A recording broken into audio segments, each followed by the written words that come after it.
This exhibition is the second of a trilogy of exhibitions that are taking place across the Lehmann Maupin galleries. Last March, it debuted in Lehmann Maupin Seoul with the Inferno exhibition, and this is the Purgatory exhibition. These exhibitions are all inspired by Dante's Divine Comedy. In this exhibition, Purgatory starts when Dante and Virgil come out of the rings of hell and are washed up onto the shores of Mount Purgatory on Easter Sunday. Who could be the subjects in my purgatory? Like, who are the people that Dante and Virgil meet? So the first arrival of my subjects came from the Vatican. I wanted to have people in the show be representative of some kind of Western anchor. And I was looking at the amazing Bernini angel statues outside of the Vatican. They're kind of lush robes and really kind of majestic postures and everything. And so I decided to take the Bernini statues and then repeat them over and over and over and over again, and strongly representing the sturdiness of the West. In 1955, the Bandung Conference, where 29 Afro-Asian nations convene in Bandung, Indonesia, occurs. This is a conference that puts the West on edge. I thought that the characters and the leaders from the Bandung Conference would be good subjects to put next to the Bernini angels. And so those are the other subjects that are also present in this exhibition alongside Dante and Virgil, who of course are our main characters. So all of the plants in this show are actually based off of 3 species of different ferns. Ferns are a type of plant which you can date to this ancient time, this sort of timeline that is on this million, billion scale. The other plant element that is important to the show are these twisting brown marks, and those are all references to ancient oaks. They form in these very cyclical ways the older and older they become.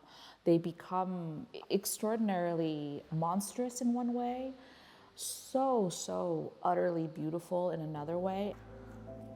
There are dinosaurs all over this exhibition, and the dinosaurs speak to this idea of millions of years ago, but at the same time, they suggest the presence of this fictive beast.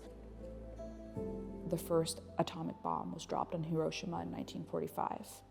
In 1954, Godzilla was created in Japan as a way to deal with the trauma of the aftermath of the atomic bomb. This beast that represents a power that is so frightening to mankind, this existential force that mankind has made and has dared use, and people are paying for it. This is an artist book that is formed into a mountain. These are the 7 layers of Mount Purgatory, which each house a different book, which tells an elaborate tale of love and geology, and also the aspirations of the non-alignment movement. The 7 layers were actually inspired by 7 rocks, and the shape of each box is actually a fold out of a singular rock. In other words, I took 7 large size rocks, made rubbings of it, of every single side, then unfolded it, and then that has created these 7 different unique shapes. The marbling comb pattern was developed for this exhibition as a way to think about this collision between geological formation and the Luna moth, which is the insect that flies all around the imagery of this show. So here we've got book 5 and 6 of the 7 books that are inside of Mount Purgatory. The books are all made using an accordion structure, so you can see that they can slowly come up like that. You'll also see that there's a blue page.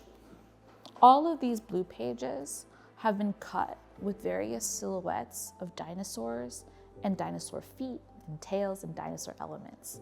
Again, that is the presence of both these creatures that are moving forward from this ancient time and thinking about Godzilla and the idea of existential monstrosities.